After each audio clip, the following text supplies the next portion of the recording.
All right, our next speaker, Luca. Oh boy. Where's Fisher? You know my reputation on names. Okay, Luca, hold on. I'm going to give us Carmagnani. Okay. He's going to go over fires in Southern California, old risks, new challenges, paths forward. He's an assistant professor at the San Diego State University in mechanical engineering. Luca earned his PhD in engineering sciences in 2019 from the joint doctoral program between San Diego State University and the University of California, San Diego. Following his postdoctoral research at University of California, Berkeley, he became a fire advisor for the WUI Wildland Urban Interface in Southern California with the University of California Agricultural and Natural Resources. He held this position until he joined the San Diego State University Mechanical Engineering Department as an assistant professor in fall of 2024. Throughout his career, Dr. Luca has investigated material flammability and the environmental conditions that affect fire behavior across various scales. His research interests include vegetation structure interactions in the WUI fires and fire risk associated with plant traits. He also serves as the principal investigator for Central and Southern California with the California Fire Science Consortium. Dr. Luca.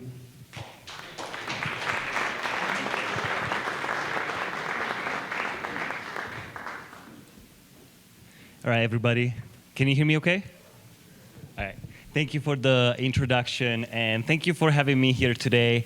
I decided to change the topic of the presentation a little bit instead of focusing on WUI fire, because I have a feeling that you guys have been talking about it quite a bit.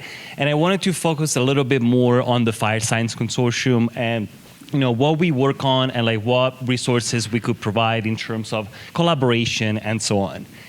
And yeah, I'm Luca Carmignani. I'm an assistant professor at SDSU. And I summarized my background here a little bit. And in case you didn't get it from my name, I'm from Italy. And that's where I got my bachelor and master degrees in engineering from University of Pisa, where there's the Leaning Tower. And then I came for my PhD to San Diego, and then I fell in love with Southern California. I couldn't really leave. And I did a couple of years in the Bay Area, but then I came back as a fire advisor later on. And in the picture here, you can't really see too much, but actually recently got my basic firefighting training as well, and trying to keep the research and practice connected in a way. And recently I also joined the Fire Science Consortium that is going to be the main topic of this presentation. As the outline, we're going to see an overview of the consortium, which is a statewide organization, and then we're going to focus a little bit more on Southern California and what are the challenges that we're working on, and then we're going to see an overview of the topics of interest, and then in the end we're going to talk about some of the resources that we provide, and hopefully there's going to be some time for Q&A at the end if you have any questions. So let's start from who we are. And well, we're a network of scientists and research managers and practitioners that we strive to promote fire science information and also dialogue among different stakeholders. And we are part of the Joint Fire Science Program, which is a national program which covers different regions in the United States. We have a total of pretty much 15 consortiums in the continental United States, and we are the one in California that doesn't necessarily follow the political lines, it's more like ecoregions. And so on the right here, again, you can't see it super well, but basically we have 4 main regions in California with the consortium based on the ecosystem types. So we have a Northern California region, and then we have a Sierra region, and then we have Central Coast and Southern California, and then we have the Mojave Desert on the eastern side. And we also have 2 other statewide groups working on the wildland urban interface, and another one that is working on bilingual resources for English and Spanish for pretty much all the outreach material that we do. And what do we do exactly? Well, we do a lot of things, but you can kind of like summarize them in 3 main categories. I apologize, I don't know what happened with the font there, but we have pretty much fire science dissemination, which includes outreach both in person or online, and could consist in events, workshops, webinars and so on. But also we provide research briefs, for example, from academic publications. We try to expand the audience by breaking down some of the concepts and creating more digestible documents to read. And we do try to foster collaborations with pretty much anybody that is involved in the fire field, going from land managers, research practitioners, and researchers, and try to identify the gaps, between all of the people that work on the same thing from different aspects. So we're trying to connect all of these different groups and stakeholders. And also, in the same way that we have different ecoregions, we don't have the same challenges and priorities in the different parts of the states. We don't believe that there's one solution that fits all, but we try to identify some of the priorities in each region and work on solutions that are basically region-based. And I'm part of the Central and Southern California team. I'm the principal investigator. I recently joined in October 2024 officially. And with me, there are Nicole Molinari from the Forest Service. I'm sure some of you know her, as well as John Keeley from the USGS. And so we're also supposed to hire a coordinator, but with the funding, it's not really clear. Hopefully, we're going to expand in the future. And I didn't want to introduce too many slides about ecology in Southern California. I'm pretty sure you're all familiar with kind of the ecosystems that we're dealing with, and it's no surprise that chaparral is the dominating ecosystem in the region with 4.6 million acres. And chaparral is a generic term. It kind of refers to all kind of shrublands, really, but there are differences. For example, from the coast to inland and so on. So it's like a generic term, but definitely it's the most spread ecosystem. And then we also have mountain forests. We have a few left, and the Cleveland National Forest is one of the biggest ones in San Diego, Riverside County.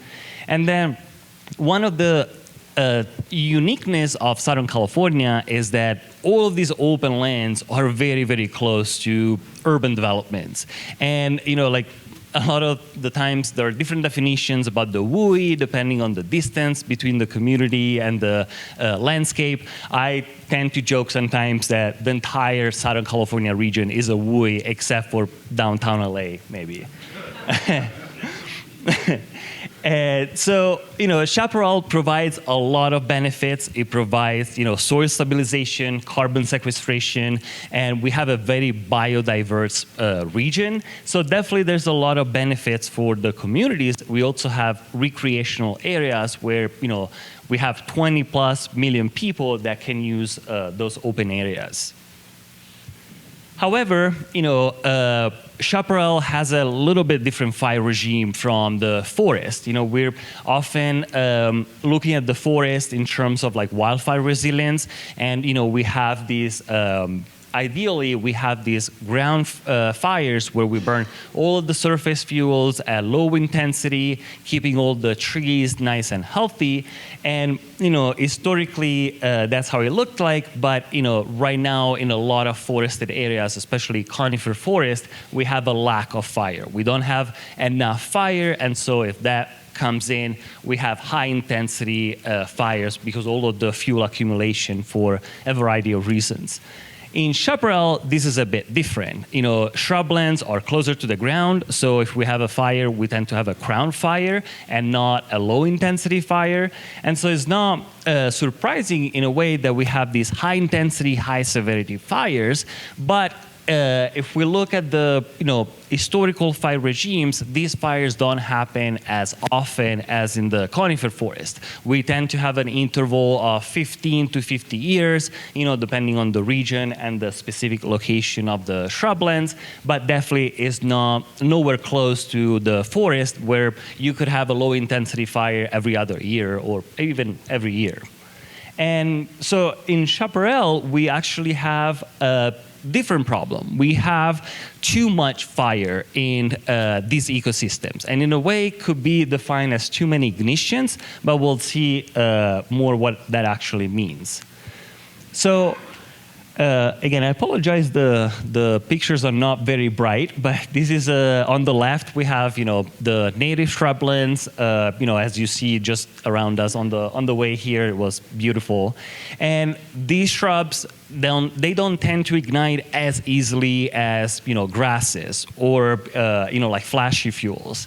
What happens is that if we have a fire here and we basically have, like the shrubs will take some time to grow back. If we have another fire in the same area, we don't allow those shrubs to grow back. Basically, we have eventually a replacement from the shrubs to flashy fuels, especially like annual grasses, invasive grasses like mustard, thistle. They don't take long to take over entire areas. And so they basically create these positive feedback loop where we have more fires, more ignitions, and more detrimental effects on the shrublands, which again comes back as more fires. And this is actually a video of a demonstration where this was like with Good Morning America. I set up 3 plots. On the left, there's just grass. In the middle, there's grass plus shrubs. And then on the right, there is just shrub. And of course, this is an oversimplified demonstration. But the idea was to show how, if you only have grass, you have a fast-spreading fire, a pretty good intensity. If you have only shrubs, it's not that easy to ignite them. They can only ignite in like certain conditions. However, if you have grass plus shrub, you're basically creating that fuel continuity that can propagate the flame from one shrub to another, and then you have more biomass that eventually can burn and generate more embers. So here there was a visual camera on the bottom and an infrared camera on the top. And this is, if you see Good Morning America, that's Ginger Z that is igniting the plots. She actually didn't give me very much credit, but that's right. But that was a really fun, visualization of what happens if you're introducing these invasive grasses in the ecosystems. And of course, it's a simplification. So if we look at the ignitions that we have in our region, on the left, there are just the natural ignitions that are mostly lightning ignition. And you can, it's probably hard to see, but each dot represents an ignition point. And most of the dots are in the mountain areas of, like on the mountains at higher elevation. That's where we have more lightning ignitions. However, if you look at the right map, here there's superimposed the lightning and the human ignitions. Again, human ignition is a general term I'm gonna talk about in a second. And again, it's probably not super easy to see, but the map gets pretty full. And these are just ignitions from 1992 to 2018. We have a lot of ignitions. And how did this happen? Well, of course, this is something that we can work on. We have most of our ignitions that happen along the road network. We have a huge, heavy trafficked region, not only in terms of cars, but also we have big transportation hubs. We have the port in LA, we have the border with Mexico. So there's a lot of not only cars, but also heavy semi-trucks and on the road. And these, you can create sparks from a muffler, from a catalytic converter, or from a chain dragging. So definitely there's plenty of opportunities for ignition. However, this is not the only one. We have power lines. These are, a big problem. And, power lines usually have ignition either on the pole or, with the cables that touch each other if they're uncoated, especially windy conditions. And so, those are just 2 of them.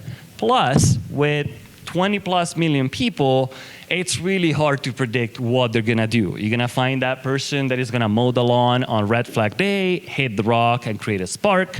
But also, we had fires started from gender reveal parties. And I mean, you can't really predict that. And unfortunately, there's also socioeconomic factors that can play a role. And for example, there are some fires that start around homeless encampments. So that's something that is not directly connected to fires, but there is a role in ignitions. So of course, this is something that we can work on in order to reduce the amount of ignitions. But again, it's not going to be completely out of the question because just for the nature of humans. And so with all of these ignitions, we basically are risking to reduce the chaparral fire resilience and basically change the landscape and promote this feedback loop of more fires on the ecosystems. And this definitely has the challenges of ignition, excessive fires, and degraded chaparral. And for this kind of problem, we need to work on ignition reduction strategies, and the Forest Service with other stakeholders has done a great job establishing a program like that. But also, how can we strategize the vegetation management around communities to, basically prevent the fires from, spreading to the landscape. And this is a problem that goes also the other way around, from the landscape to the communities. Because of course, if we have all of these fires and we can have a lot of embers, high intensity fires, and threatening all of these communities, I don't think I have to talk much about this. You're all pretty familiar about it. And again, here we go back to the problem of strategic vegetation management, but also here we're introducing community preparedness. So this means home hardening, retrofitting the buildings, and creating defensible space, not only at a single structure level, but more of at a community level as well. And so vegetation management is not always straightforward as we think. For example, fuel reduction strategy in chaparral can, one effective way is to create fuel breaks that can be used by firefighters to, create a line, defend the line, but also, slow down the fire in some cases. Does that always happen? No, but those are good strategies that we have. However, when we remove chaparral from the land, we're basically allowing flashy fuels to jump in. So it's not really like it's good or bad. There's different pros and cons, and we need to find out if it's worth the effort, or if there's more the cons that are overcoming the pros. So that's something that we need to think about. And so also, just by looking, for example, at some strategic locations instead of everywhere, that can help with the ecosystem as well. So this is basically a very quick overview about the fuel treatments. That's a topic that we work on with the Fire Science Consortium. But also I mentioned that we have resources for the wildland-urban interface. We collaborate on outreach for home hardening and defensible space, and creating more material, for example, also in Spanish, that can help more communities getting ready. And chaparral is not the only ecosystem in Southern California. We mentioned conifer forests, but also oak woodlands and oak savannas. Those are very important parts. And it's not really clear, for example, what fuel reduction methods work in this ecosystem. If grazing is better than prescribed burning, or hand thinning is an option as well. So we're trying to come up with guidelines for land managers and practitioners on how to deal with these environments. So the last part of the presentation is going to focus on the resources. Of course, our main hub is our website.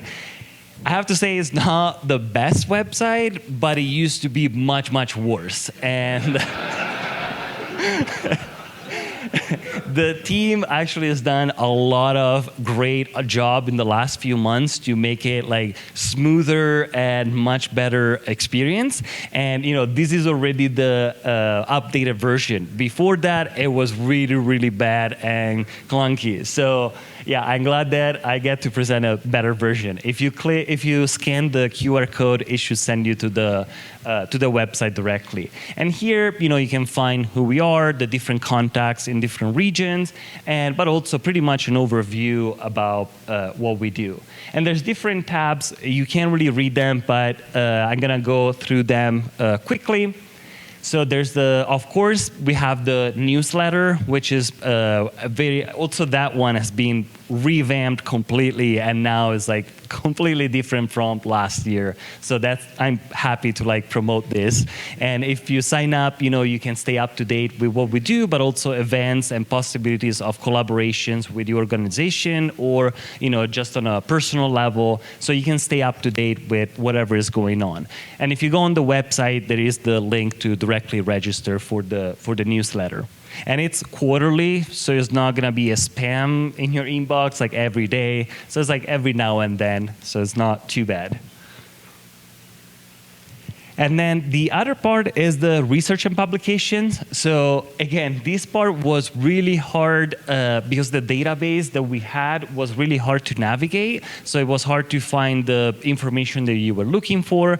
But now this has improved a lot. So basically, on the left side, you'll find some topics of interest. And you can select, for example, Southern California and see what research has been published recently with the theme that you're interested in. And not only, you can find the research publications that we provide, but also research from other people that, for example, published a journal paper that is very technical, uses a lot of jargon, and then we try to like break it down in a 2-page document. Usually, that's what we call research in brief, to make it more available for like different audiences. So this is something that we're trying to push on more because unfortunately, a lot of publications that also come out of academia get lost in a way, or sometimes there's not a lot of communication between practitioners and researchers. So with this, we're trying to like close that gap. And we also do events. Some of them are events that we like plan on our own. Some of them we rely on other organizations and collaborations to basically avoid reinventing the wheel. That's something that I personally hate. So if there's a possibility of collaborating and using things that are already in place, that's awesome.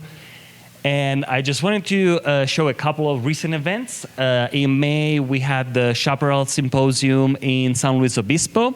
And this was like a 2-3 days symposium where different topics about not only chaparral, but also ecosystems in California were discussed. And this was, again, an event not only for researchers, not only for practitioners, but for like pretty much everybody involved with fire in the region. And on the right, there is a picture from a panel that we had last November. Actually, one of the panelists is in the audience here, Mike. And so here we had a panel of 5 people, including like fire agencies, ecologists, and it was led by Nicole. And here we discussed, basically, we got input from the audience, but also we discussed what does fuel treatment mean in different locations and like with different objectives. So, this was for the SoCal Wildfire Resilience Convening, and it was at University of Redlands, and it wasn't organized by us. We partnered with the RCD of the Inland Empire and the RCD of San Diego County, the Irvine Ranch Conservancy, and other groups in the region, LA as well. And basically, we created that panel, and since we already had this meeting. And lastly, I wanted to share that we actually have a needs assessment survey that is open right now, where if you scan the QR code or also on the website, you can find the link immediately. And the idea, we want to get the input from all the people that we work with, but also the people that we don't work with yet, and to kind of get an idea about what are the priorities, what are the research gaps that we could work on, and to help foster this better fire science culture. And if you're looking for support for the work you're doing, your organization is doing, or you need help with planning a field tour or an event, this is something that we can help with. I included here a couple of our statewide coordinator, Autumn and Catania. They're awesome. They're very responsive. So if you have questions, feel free to reach out, and I'm sure they'll be happy to work with you. And I think this was the last slide. So thank you for your attention. It wasn't very technical. I know it was more about the consortium, but I'll be happy to answer any questions.